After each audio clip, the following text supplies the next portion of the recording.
ነገሮቹም ክራውድድ ከሆነብህ ጭንቅ ካለ ጥብብ ካለ ሁሌም አላህን መፍራት አላህን መጠንቀቅ አላህ ያስተካክለዋል። ጉዞ አለ ምን ሄድበት ቪዛው ሲመታ ትኬት የአየር ትኬት ሲቆረጥ ዱንያ ላይ የአየር በረራዬ ዛሬ ነው በዚህ ሰዓት ነው እንላለን አይደል? አላህ ዘንድ የሚመታ ቪዛ አለ የሚቆረጥ ትኬት አለ። ያ ሲደርስ ሁላችንም በአየር ሳይሆን ምድር ውስጥ እንገባለን። አላህን መፍራት የነገሮች ሁሉ ቁንጮ ነው። ተቅዋ ማለት መጠንቀቅ ማለት ነው። በጨለማም በቀንም አገር ውስጥም ከአገር ውጭ ሰው ኖረም አልኖረም በየትኛው መሃል ማንም አየ አላየ ኢተቂላህ። ሙስሊሞች ሆናችሁ እንጂ እንዳትሞቱ። ኢስላምን ለቀከሙት ከኢስላም ውጭ ከሄድ ኪሳራ ነው። ነገ በዱንያም በአኼራም ኪሳራ ነው። በዱንያ ጭንቀት ይወርስሃል፣ ሰላም የውስጥ ሰላም ታጣለህ። አኼራ ደግሞ ለዘላለም ቅጣት እንግልት ትዳረጋለህና አለ አላህ ወላ ተሙቱነ ኢላ ወአንቱም ሙስሊሙን። ሙስሊሞች ሆናችሁ እንጂ እንዳትሞቱ። ተቅዋ አላህን መፍራት ትልቅ ቦታ አለው። እንደ ቋንቋ ሲታይ ተቅዋ ማለት መጠንቀቅ ማለት ነው። ከምን ከተባለ በሱና እንደዚሁም ከሚያስፈራው እሱ ላይ አደጋ ከሚደርስበት ነገር አንድ ሰው ጥንቃቄ ማድረግ ማለት ነው። እንደ ሸሪዓ ደግሞ አላህ ባዘዘው ትእዛዝ ላይ መታዘዝ፣ በከለከለ ቦታ ላይ መከልከል ተቅዋ ይባላል። አላህን መፍራት ነቢዩ ዓለይሂ ሰላቱ ወሰላም በሐዲሳቸው ሲነግሩን ኢተቂላሃ ሀይሱማ ኩንተ፣ አላህን ፍራ የትም ቦታ ብትሆን፣ በጨለማም በቀንም አገር ውስጥም ከአገር ውጭ ሰው ኖረም አልኖረም በየትኛው መሃል ማንም አየ አላየ ኢተቂላህ። ማን ያህል አላህ ያህል አላህን ፍራ በየትኛውም ቦታ። ተቅዋ ዛሬ ሰዎች አብዛኛው ሰው የራቁት የኢባዳ ክፍል ነው። እኔ የሚያጅበኝ ካሜራ ቢገጠም አንድ መስሪያ ቤት ላይ ካሜራ አለ ቢባል ያ ካሜራ ድብቅ ካሜራ ነው እያንዳንዱን ነገር ይቀርጻል ቢባል ሰው ተንኮል ለመስራት ይዳደዋል እንዴ? ይፈልጋል እንዴ? መቼም። ለምን? በካሜራ ቁጥጥር ውስጥ ነው ያለው። የሆነ ነገር ቢያደርግ ካሜራው ይይዘዋል። ሱብሃንአላህ። አላህ ታዲያ ይመለከተን። ጨለማ ሆነ ሰው ኖረ ማንም ይሁን ከአገር ወጣን የትም ቦታ ሆነን ብቻችን ሆነን የምንሰራውን ነገር በአጠቃላይ አላህ ጠንቅቆ ያውቃል። አለም ያዕለም ቢአነ አላህ የራ። ይህ ሰው አላህ እንደሚመለከተው አያቅም እንዲህ ይላል። ተቅዋ ያለው ሰው ኸይር ነገርን በአጠቃላይ ይዘዋል። አላህ ቁርአን ላይ እንደተናገረው ወተዘወዱ ስንቅ ያዙ ፈኢነ ኸይረ ዛዲ ተቅዋ። ከስንቆች ሁሉ በላጩ ስንቅ ማለት ተቅዋ ነው፣ አላህን መፍራት ነው። ወተቁኒ ፍሩኝ ያ ኡሊል አልባብ፣ እናንተ የልቦና ባልተቤቶች ወይ ፍሩኝ ይላል አላህ ስብሓነሁ ወተዓላ። አላህን መፍራት ትልቅ ቦታ አለው። ናም ነቢዩ ዓለይሂ ሰላቱ ወሰላም አላህ ስብሓነሁ ወተዓላን እንድንፈራ እሱን እንድንጠነቀቅ በብዙ ሐዲሳቸው መክረውናል። ሰሃቦች አላህን ፈርተው አሳይተዋሉ፣ ሰለፎችም አላህን ፈርተው አሳይተዋሉ። ከአላህ ጋር ያላቸው ግንኙነታቸው ልዩ ነበር።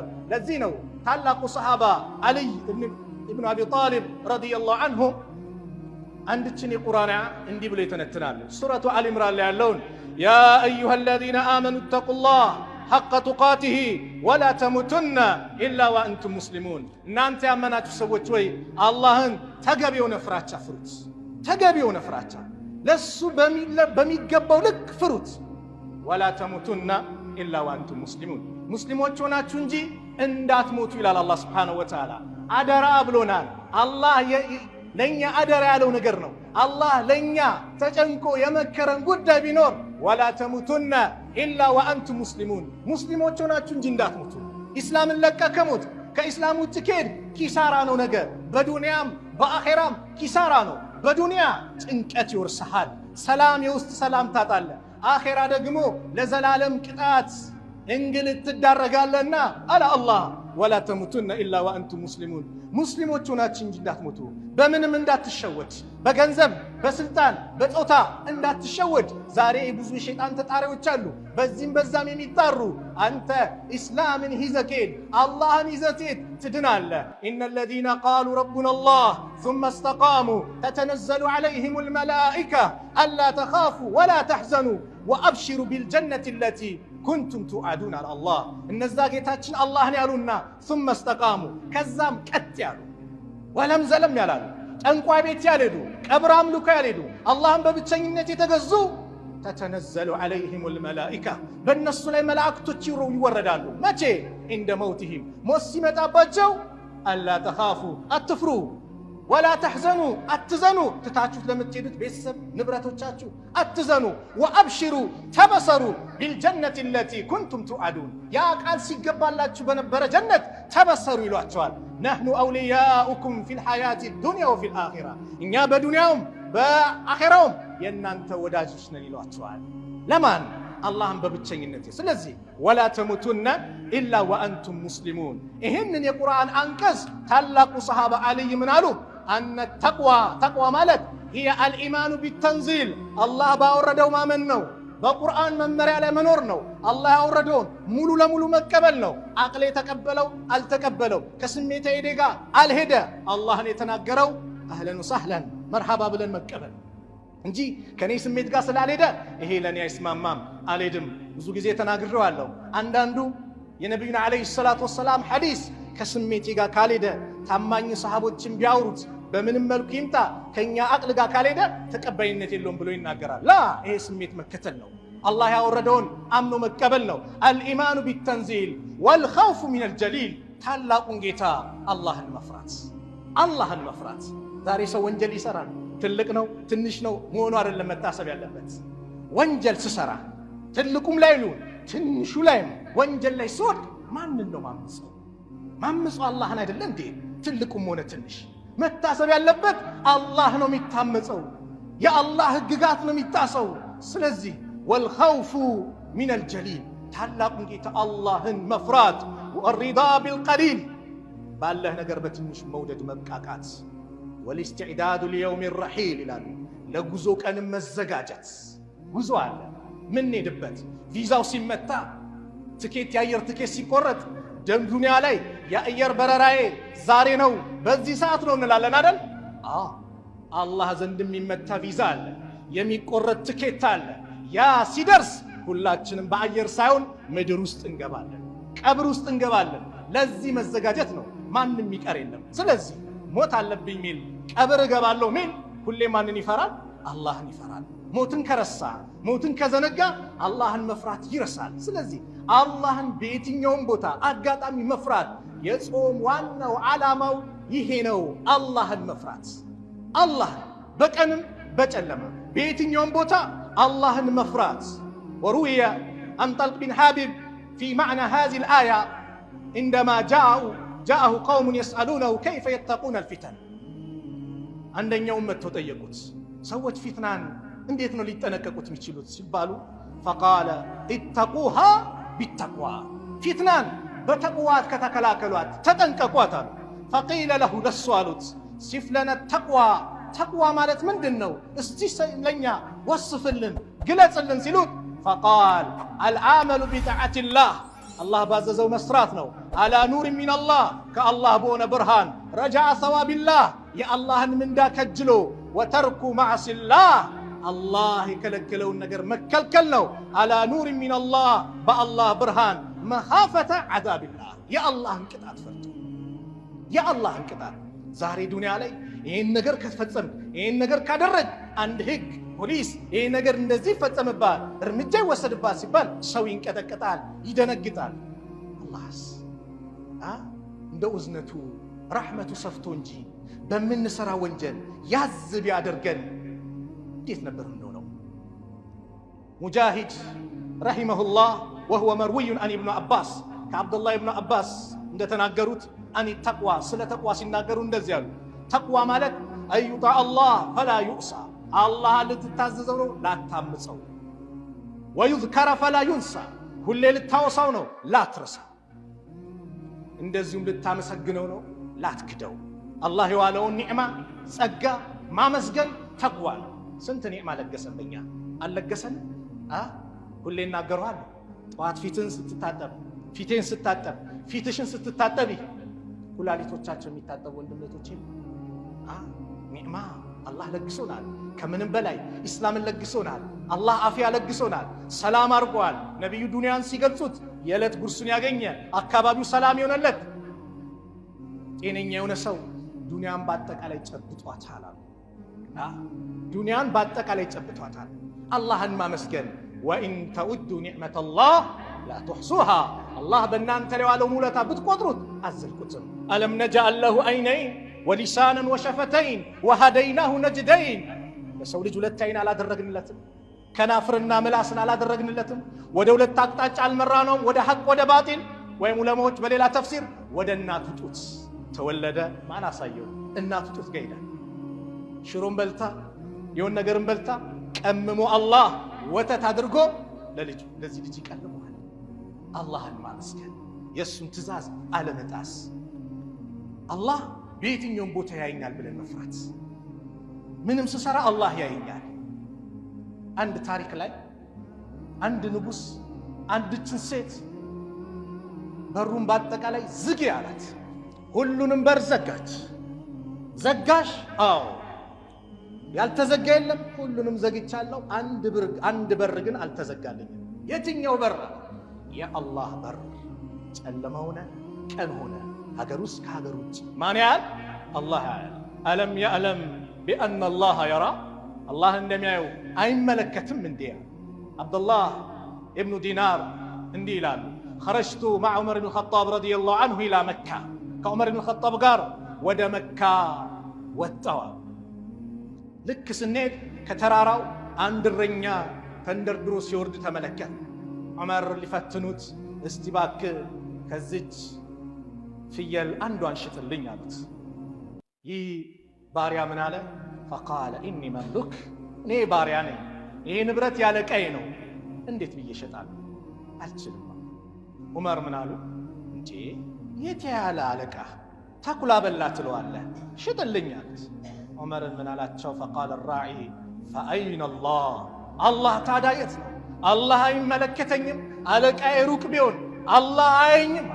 ዑመር ፈበካ ዑመር ረዲየላሁ ዐንሁ ዑመር አለቀሱ። ثم غدا مع المملوك ከዛ ከዚህ እረኛ ጋር አብረው ሄዱ። ካለቃው ይህን ሰው ሽጥልኛልና ዑመር ገዙት።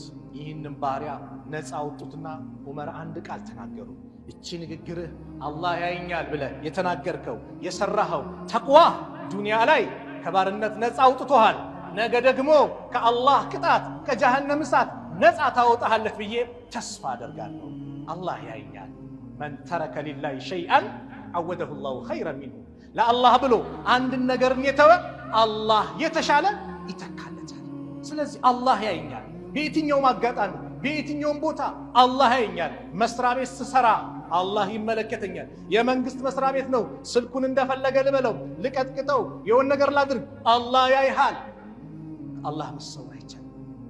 ስቶር ውስጥ ያሉ ዕቃዎች አሉ፣ መጋዘን የተቀመጠ ዕቃ አለ። አለቃ አያውቅም።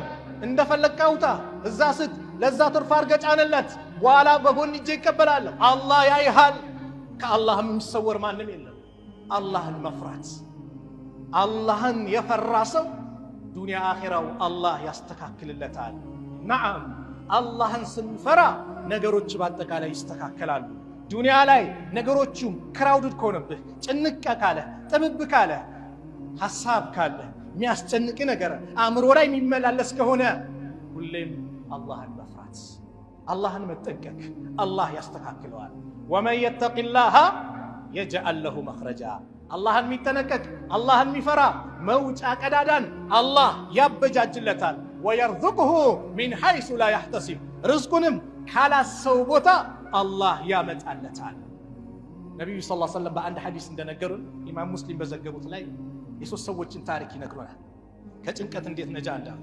ሶስቱ ሰዎች ዋሻ ላይ ጫካ ይገቡና ዝናብ ምን ሲመጣባቸው ዋሻ ውስጥ ገብተው ሲጠለሉ ከላይ ከተራራው ቋጥኝ ድንጋይ ይመጣና የዋሻውን በር ይዘጋል። ሶስቱም ተጨነቁ። አንደኛው አለ እንደው ለአላህ ብለን እሱን ፈርተን የሰራነው ስራ በሱ ካልተቃረብን በስተቀር ዛሬ ልንወጣ አንችልም አለ። አንዱ ቀጠለ፣ ያ ረብ እናት አባት አሉኝ፣ እነሱን ሁሌ እንከባከባለሁ፣ አበላለሁ፣ አጠጣለሁ። አንድ ቀን አምሽቼ ስመጣ ተኝተው አገኘኋቸው። ወተት ደግሞ ሁሌ ቀዳና እነሱን ሳላጠጣ ከነሱ በፊት ልጆቼንም ባለቤቴንም አጠጥቼ አላውቅም። ስመጣ ተኝተዋል። እንዳልቀሰቀሳቸው እንቅልፍ ላይ ናቸው። በመሃል ከተነሱ ብዬ ይዤው ቆምኩኝ። ሲነሱ ለማጠጣት ሕፃናት ይጮዋሉ ከስር። እስከ ሱቢ ሰላት ድረስ ይዤው ቆምኩኝ። ያ ረብ ይሄን ላንተ ብዬ ካሰራው ከዚህ ካለንበት መከራ ነጃ በለናል። በሯ ከፈታለች መውጣት አይቻልም። ሁለተኛው ቀጠለ። ያጎት ልጅ ነበረች። ወንድ ልጅ ሴትን እንደሚወደው እኔም ወደድኳት አለ። ውዴታውን ግን በምን ለመግለጽ ሞከረ? በሐራም አላህ በሚጠላው ነገር በሐራም ለመግለጽ ሞከረ ውዴታው። ዚና እንድትፈቅድለት ጠየቃት፣ እምቢ አለች። አገሩ ላይ ድርቅ ተከሰተ። ሰው ሲቸገር ወደ ዘመዱ ይሄዳልና ሩጣ መጣች። እባክህ ቸግሮኛል ስትለኝ የዛን ቀን የጠየቁሽን ጥያቄ እሺ ካላልሽ ዛሬ ምንም ነገር የለም። ርቧታል፣ ተቸግራለችና እቺ ሴትም ተስማማች። ሙሉ ልብስ ወልቋል፣ ሁሉም ነገር ተመቻችቷል። የሚፈልገውን ነገር ሊፈጽማባት ሲል ኢተቂላህ አላህን ፍራ፣ አላህ በፈለገው መንገድ ካልሆነ እንዳትቀርበኝ። አንተን ፈርቼ ተነሳው። እውነት ያን ቀን አንተን ሰግቼ ፈርቼ ከተነሳው ይሄ ካለንበት መከራ አሁን ነጃ በለናል። ከፈታለች መውጣት አይቻልም። ሶስተኛው ቀጠለ። ሰራተኞች ነበሩኝ። በሰራተኞች ጉዳይ አላህ የሚፈሩ አሉ፣ ሰራተኞቻቸው የሚበድሉም አሉ። ሰራተኞች ነበሩኝ፣ ደሞዝ ሰጧቸው። አንደኛው ግን ተቆጥቶ አኩርፎ ሄደ። በሱ ገንዘብ አራባው። ፍየሉንም በጉንም ከብቱንም ሁሉንም አራባው። ከጊዜያት በኋላ መጣ። ያን ቀን ትቼ ሄድኩትን ደሞዜን ስጠኝ አለኝ። ይሄ የምታውቀው ንብረት በአጠቃላይ ያየኸው የተራባው ያንተ ነው አልኩታል። አራት አሹፍብኝ፣ እያሾፍኩ አይደለም፣ ያንተ ነው፣ ይዘህ መሄድ ትችላለህ። አንድም ሳያስቀር ሁሉንም እየነዳ ይዞ ሄዳል። ያ ረብ ይህንን ላንተ ብዬ ከሰራው ካለንበት ጭንቀት ነጃ በላል። ተከፈተ፣ ወጡ። አላህን መፍራት። ገንዘብ ይዘህ የሆነ ነገር ይዘህ በገንዘብ ሰዎችን የሴቶች ህይወትን ለማበላሸት ሊሆን ይችላል። አንዳንዱ ሰው በገንዘብ የሴትን ህይወት ገንዘብ ስላለበት ይናረግልሻለሁ አንቺ ብቻ ከኔ ጋር ተስማሚ። ላ አላህን መፍራት ከባድ አደጋ አለው። አላህን ፈርተ ደግሞ ከተውክ ነገሮች በአጠቃላይ ይስተካከላሉ። አላህን መፍራት ዱንያ አኺራ ይስተካከላል። ዑመር በአንድ ወቅት አዋጅ አለ፣ ወተትና ውሃ ቀላቅላችሁ እንዳሸጡ አለ። ይህን አዋጅ አድርገው ሁሉም በየቤቱ ተበተነ። አንድ እናት ለልጇ ትላለች፣ ወተቱ ላይ ውሃ ጨምሪበት ወተቱ እንዲበዛ። አላሁ አክበር። የዛኔ ነው የጀመረው። ዘንድሮ አላህ ይሁነን ማለት ነው። በዛ ዘመን የከተጀካለ እቺ ልጅ ሷሊህ ነበረችና ዑመር እኮ አሚረል ሙእሚኒን ቅድም ከለከሉን ወተትና ውሃ እንዳትቀላቅሉ አሉ። ዑመር የታይናል የታለ ዑመር አሁን አለች። ቀላቂ አለቻት። ኢንካኑ ዑመሩ ላ የራና ፈኢነ ረበ ዑመር የራና። ዑመር ባያየንም የዑመር ጌታ አላህ ግን ያየናል አለች እቺ ሴት። ዑመር እችን ንግግር ሰሙ። ጀግና ሴት ናት። ቤቱ ምልክት አድርጉብኛሉና ቤታቸው ሄዱ። ከልጆቻቸው ማን ነው አንድ ደግ ሷሊህ ሴት አግኝቻለሁ ማን ነው የሚያገባት? ዳሯቸው። ከዚህ ሴት ዘር ማን ተኸለቀ? አምስተኛው ኸሊፋ ዑመር ኢብኑ አብዱልአዚዝ ከዚህ ሴት ነው የተገኙት። አላህን ስትፈራ ርዝቁም ይመጣል። እህቴ አላህን ፈርተሽ ሂጃብሽን ለብሰሻል። ብዙ በገንዘብ በመኪና በተለያየ ነገር አንቺን ሊያታሉ የምትጥን አላህን ፈርተሽ መልሻቸው። አላህ ከተደበቅሽበት ቦታ አላህ እንድትወጪና ጥሩ ኑሮ እንድትኖሪ አላህ ያድርግሻል። ትዳሩንም አላህ ያመጣል፣ ልጁንም አላህ ያመጣል፣ ሁሉንም አላህ ያስተካክለዋል። ማን ከተፈራ? አላህ ከተፈራ። አላህን መፍራት የሱን ፍራቻ ሁሌ ውስጣችን ማድረግ። አላህን ስንፈራ ወንጀላችንን ይታበሳል። ወለው አነ አህለል ኪታብ አመኑ ወተቀው፣ እነዚያ መጽሐፍት ባልተቤቶች ቢያምኑና ቢጠነቀቁ ለከፈርና አንሁም ሰይአቲሂም፣ ወንጀሎቻቸውን እናብስላቸው ነበር። ወአድኸልናሁም ፊ ጀናት ነዒም አለ፣ ባለጸጋ በሆነቿ ጀነት እናስገባቸው ነበር። በምን? አላህን ቢፈሩ አላህን ቢጠነቀቁ። አላህ ስትፈራ የሰማይን የምድርን በረካ ይመጣል። ወለው አነ አህለል ቁራ አመኑ ወተቀው፣ የከተማይቷ ነዋሪዎች በአላህ ቢያምኑና እሱም ቢጠነቀቁ ቢፈሩ ለፈተሕና ዐለይሂም በረካት ሚነ ሰማኢ ወልአርድ፣ የሰማይና የምድርን በረካ እንከፍትላቸው ነበር። ሰማይም ዝናብ ታወርዳለች፣ ምድርም ጥሩ ነገር ታበቅላለች። በረካ በበረካ